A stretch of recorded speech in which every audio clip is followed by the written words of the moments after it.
Hi, I'm Andrew Berry and welcome to At the Benches YouTube channel.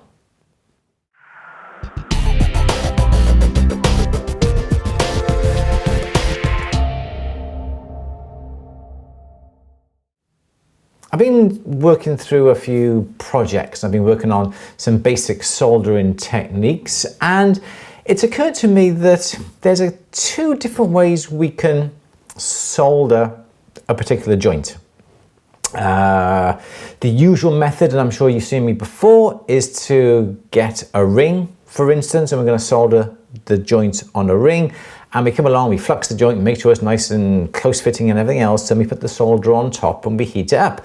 Now, my problem with that is, and whilst I don't really have a problem personally, I can see there could be a problem because the solder can be moved around by the flux, expanding and contracting, especially if you use borax. The water evaporates, the flux bubbles up, and the solder can be displaced and moved around, and you have to then put the solder back to where you need it to go. And if you're a beginner and you're just practicing your soldering techniques, I think you really do need to have a pretty much foolproof method. With that, you're gonna have to be messing around with this poker or a tweezers or soldering probe, trying to get that solder back exactly where you want it. Now I'm going to bring that camera in nice and closer for you to see another way that we can solder that I think is pretty much foolproof. A lot of you may do this technique already, and I'm sure you understand what I'm saying. And I've got two rings that we're going to solder, one the way that I've always done it, and the other way that I've only just recently started doing because I think it's pretty foolproof. So let me bring that other camera into place and I'll quickly show you what we're going to be doing. We've got the two rings I'm just going to be playing around with. Soldering block, regular soldering block, nothing new, nothing fancy with this. The flux that we're going to be using is some borax, and this is the way that I usually solder. We've got two rings. I'm just going to put that one on here just to show you what I'm going to do. And it doesn't matter what flux you use. It can be borax, it could be all flux, it could be whatever. So the idea is, yes, nice close fitting joint. We flux the joint like that. We get our little pallion of solder, little snippet of solder. I always try and favor wire, strip, sheet solder when it comes to soldering rings, as opposed to solder paste. I don't find paste is any good for large little areas like we've got with this. And this is the way I usually do it. I get my little bit of solder, I get my little bit of solder, and I will put my little bit of flux directly on top of the joint, just like that. I get my tweezers close by, and the idea is then you warm up the ring itself. You see what happens, the flux bubbles up. As luck has it, the solder has stayed exactly where it should be. But there's always a chance that that little snippet, that little pallion of solder will move round and round and round. And we have to make sure that both sides of the joint are exactly the same temperature, otherwise the solder will flow to the hottest side when it decides to melt. And any second now that solder is going to go.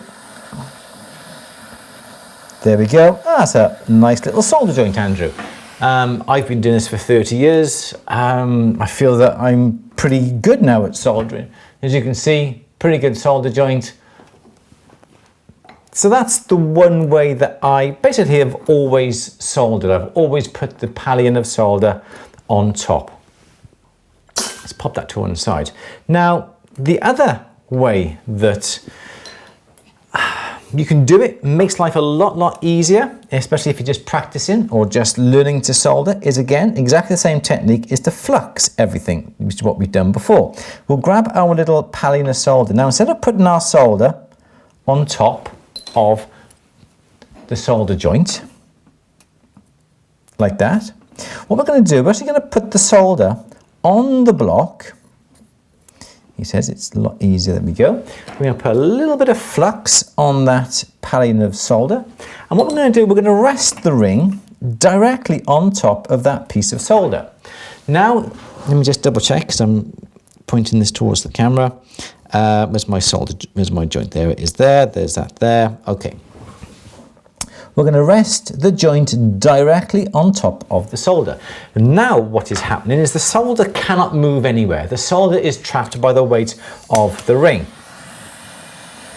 The flux will bubble up. No matter how much that flux bubbles up, the solder will always stay where it should be. Now, heat up the rest of the ring. And also, because the solder is trapped, there's always a good chance now that that solder is going to flow directly, evenly between both pieces, this side and this side of the ring. And even though gravity does play a part, capillary action plays a part as well. And because we've got a lovely close fitting joint, that solder is going to flow up our joint. So any second now, there we go, and it's flowed up. What happens? Gorgeous. Yeah, so what happens is the solder cannot move. The solder cannot dance about. The solder is trapped. The metal is warmed up and the solder melts, not because of the flame is on the solder, but because the solder is in contact with the rest of the ring. When the ring is the correct temperature, the solder then will melt and the solder will always go towards the hottest part.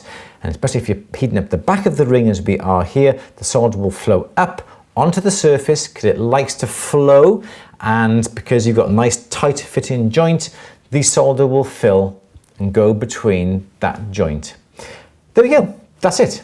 Two different ways to solder. The first way, I've been doing it for the last 30 years, but the second way there, I've been doing it over the last couple of weeks and pretty much success every single time. So try both ways. Let me know what you think in the comment section down below. If there's another way that you solder, I'd love to learn about it, like to know about it.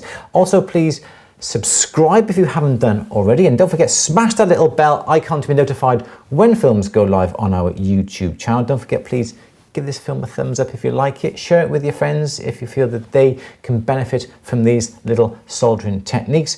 But in the meantime, my name's Andrew Berry for At The Bench's YouTube channel. Take care. I'll see you next time. Ta-da.